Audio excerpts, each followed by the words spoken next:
on to freeholder comments tonight. I'm going to call on the county manager who will provide his executive budget statement for us. Mr. Betts. Thank you, Mr. Chairman.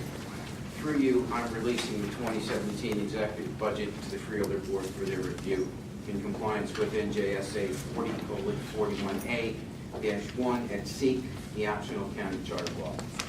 As you know, this is not the final budget, but rather a starting point that the Freeholder Board, through its fiscal committee, will continue to review and amend before final adoption later this year. As we go to print this morning, I was pleased to announce and learn that the County of Union has achieved a AAA bond rating from Moody's, the highest attainable. This rating affirms the county's strong financial standing, with Moody's citing Union County as having a very strong management team that has worked hard to turn around the county's finances and reflect sound management and budgeting practices that are supported by fixed administrative policies and practices. Moody's also noted the county's conservative budgeting practices in making these determinations. The achievements are all the more significant as they have occurred during a period of fiscal turbulence in the state of New Jersey, which has experienced a record 10 credit downgrades since 2009.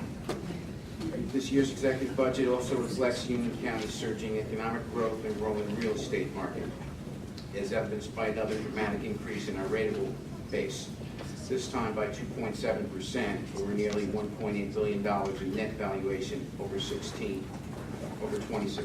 This is the largest increase since 2007 and our third consecutive annual increase.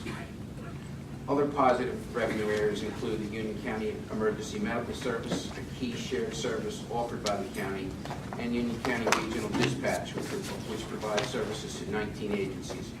Both divisions, which operate through the Department of Public Safety, realized over $1.4 million in revenue this year, as well as a record number of 1,000 calls this year to which they've responded.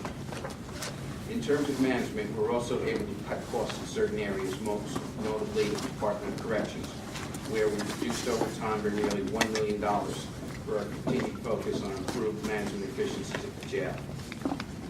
Moody's also cited the county's manageable debt levels. Net debt expressed as a percent of equalized valuation basis is 0.887%, substantially less than the maximum 2% authorized by the state.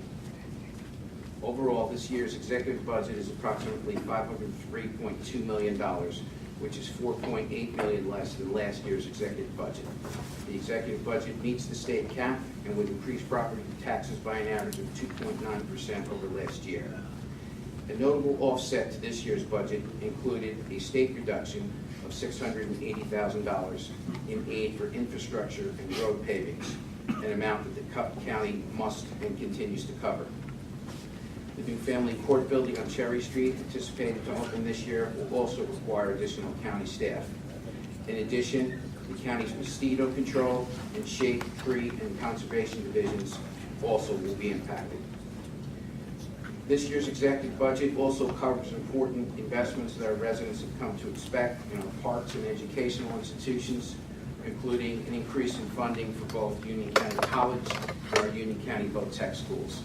Construction of the new Ornaco Park skating rink scheduled to open later this year, a new spray park for Wheeler Park in Linden, a new multi-use AstroTurf field for Cedarbrook Park in Plainfield, and a new indoor riding facility at the Watson Stables that was finished this past fall. This budget funds $1.5 million for the continuation of the municipal infrastructure grant program, funded through revenues from the sale of Bronx Hospital in 2014.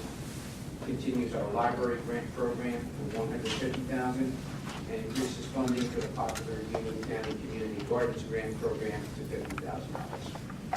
This budget also funds the VR1 New Jersey Advocacy and Naturalization Center for Immigrants for $245,000 and expansion of the county's online crisis mitigation plan at $200,000. This is a Homeland Security program which scans floor plans of key public facilities and works with our county GIS to aid emergency responders. Also working with our local law enforcement, floor plans for over 230 public and private schools have been added. Many of these investments and initiatives were mentioned by Chairman Bergen in his reorganization speech in January.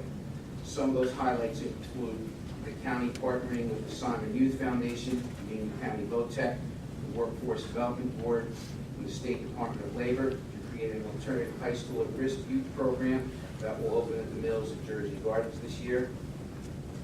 Partnering with Overland Hospital to co-sponsor the Project Search program, which provides employment and training for youth with disabilities.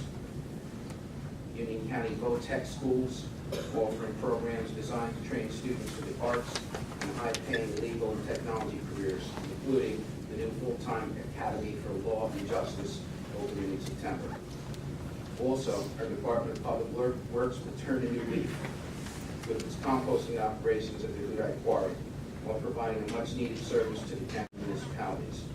The leaf and grass collected countywide will be sold as high-end compost to private companies, which may produce as much as $500,000 a year in revenue. Also, we will partner with local veterans groups, including Operation Rebound and the New Jersey Veterans Commission, to strengthen the mental and physical well-being of our veterans, and will establish veteran success centers and assist veterans with job training, placement, career advisement, and health resources. Also, the county will fund beds for a minimum of 25 additional residents who require heroin or other opioid addiction treatment in 2017. This treatment will include up to 7 days of detox treatment and up to 28 days of inpatient rehabilitation per person. The county will continue our Senior Focus program, which is used for equipment and repairs for rehabilitation of our senior citizen center facilities. And finally, the county will be purchasing a firefighting water tanker that will bring 3,000 to 4,000 gallons of water to a scene for municipal firefighters, providing an effective means to suppress an active fire in many of our remote areas. With this in mind, I look forward to working with the Freeholder Board and our county in achieving another successful fiscal year for 2017. Thank you, Mr. Chairman. Thank you, County Manager, and thank you to all the department heads and other employees for working with you on the budget. The Freeholders